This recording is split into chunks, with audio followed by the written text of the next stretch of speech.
Alex, I spent 3 hours yesterday afternoon scrubbing some 6061 plate with a dedicated stainless brush until my forearm went numb.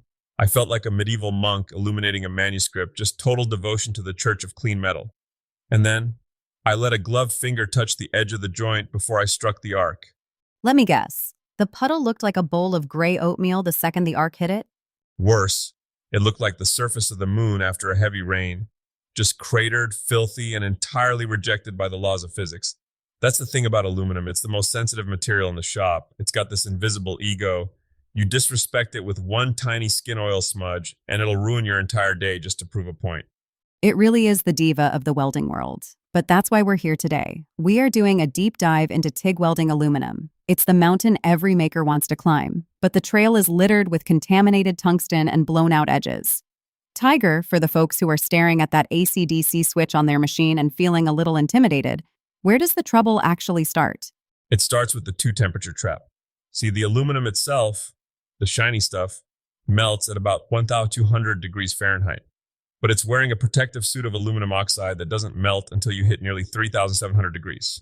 If you try to weld through that oxide without the right settings, you're basically trying to melt a chocolate bar inside a ceramic oven. By the time the oven melts, your chocolate has turned into a puddle on the floor. That's a messy mental image. So that's why we use alternating current, right? The AC flip-flop?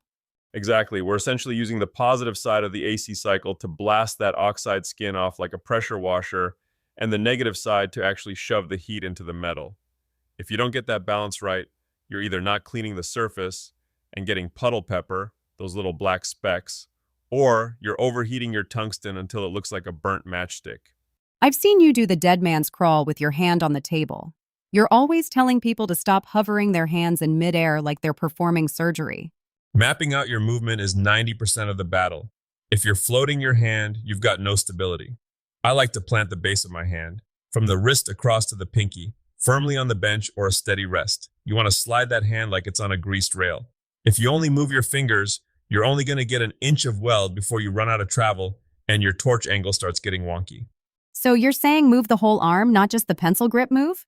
Right? Think of it like a ballroom dance. Your torch hand and your filler hand have to be perfectly in sync, but they're doing different jobs. The torch hand is the lead, smooth, steady, sliding forward. The filler hand is the partner, dabbing in, pulling back. The most common disaster for beginners is the tungsten magnet. You go to dab the rod, your torch hand flinches, and zap, you've just welded your filler rod to your electrode. I've seen the look on your face when that happens. It's a mix of heartbreak and pure, unadulterated annoyance. It's the walk of shame to the grinder, Alex, every time. Okay, let's talk about the heat sink effect. I've noticed when you weld aluminum, you start the arc and nothing happens for a second. Then suddenly, it's like a dam breaks.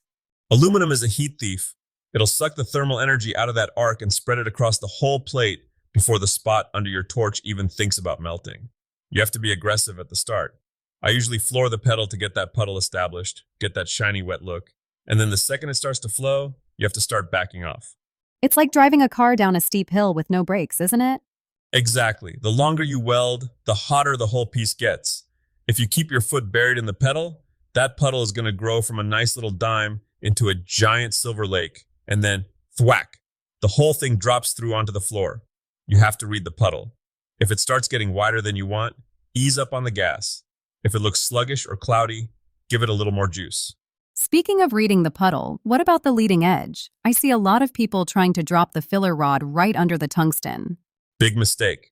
That's how you get a contaminated tip. You want to introduce that filler rod to the very front edge of the puddle. The heat of the molten metal should melt the rod, not the arc itself. It's a rhythmic stab and retract motion. If you leave the rod too close to the arc, the end of it will melt into a ball before it even touches the puddle. Then you've got a giant glob of cold metal sitting on top of your joint like a bird dropping. Not exactly the stack of dimes look we're going for. You mentioned stack of dimes. Everyone is obsessed with that aesthetic. But you've told me before that beauty doesn't always mean strength in aluminum. Social media has ruined a generation of welders, Alex. People see these neon-colored, perfectly uniform beads, and they think that's the only goal.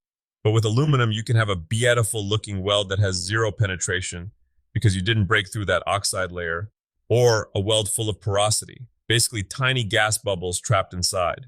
Like Swiss cheese inside the metal? Precisely. Usually that's from being lazy with the cleaning or having your shielding gas flow set so high. It's creating a venturi effect and sucking in air. I tell people, clean it until you think it's perfect, then clean it for 5 more minutes. Use acetone, use a brand new stainless brush that has never touched carbon steel, and for heaven's sake, don't wipe it with a greasy rag afterward. I remember you once yelled at me for using a brush that I'd previously used on a rusty tailpipe. You might as well have been painting the joint with mud. Carbon steel particles embedded in aluminum cause galvanic corrosion. It'll literally rot the weld from the inside out over time. Let's get technical for a second. AC balance, frequency. These are the pro settings that confuse everyone. Give us the Tiger Shop explanation. Think of AC balance as your cleanup versus penetration knob. If you've got it set to more electrode positive, you're doing a ton of cleaning, blasting that oxide off, but you're putting a lot of heat into the tungsten. If you go more electrode negative, you're drilling deep into the metal, but the weld might look a bit sooty because you aren't stripping the oxide. I usually find a sweet spot around 70% to 75% DC negative. And the frequency? The bees in a jar sound? Yeah, that high-pitched scream. Higher frequency, like 120 hertz, constricts the arc. It makes it like a needle, which is great for thin stuff or tight corners. Lower frequency, like 60 hertz, gives you a wider, softer arc. It's like the difference between a pressure washer and a garden hose. Both have their uses, but you don't want to use a pressure washer to water your petunias. I love that, pressure washing the metal. It really is, and you can see it happening. If you look closely at the edges of a good aluminum weld, you'll see this frosty etched zone. That's the area where the AC arc has literally scrubbed the surface clean. If you don't see that frosting, you aren't getting cleaning action, and your weld is probably going to fail. What's the number one exercise you'd give to someone who just bought their first AC TIG machine? Don't even try to join two pieces of metal yet. Just take a flat plate of aluminum, maybe 1/8 inch thick, and try to run a puddle across it without any filler metal. Just use the torch. Try to keep the puddle the exact same width from one end to the other. You'll feel the plate get hotter, you'll see the puddle try to run away from you, and you'll have to learn how to dance with that foot pedal to keep it in check. The pedal dance. It's everything. Once you can move a puddle in a straight line without it growing or shrinking, then you can start adding the rod. It's about building that muscle memory so you aren't thinking about your hands. You want to be looking at the metal, not your fingers. You make it sound like Zen and the art of metal maintenance. It's more like Zen and the art of not melting your shoes. But there is a flow state you get into.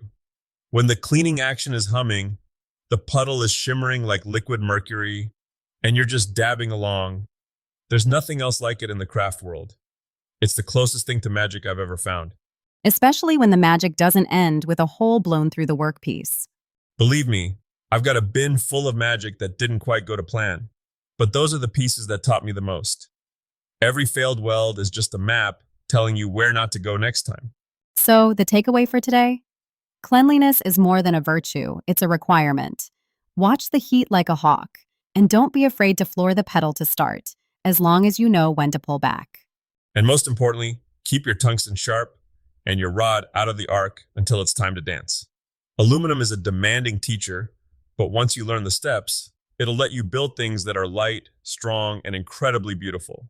Just don't touch it with your bare hands after you clean it. Never, unless you want your weld to look like it has the measles.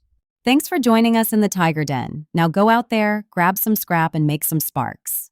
And keep those gloves on. Your skin oil is the enemy.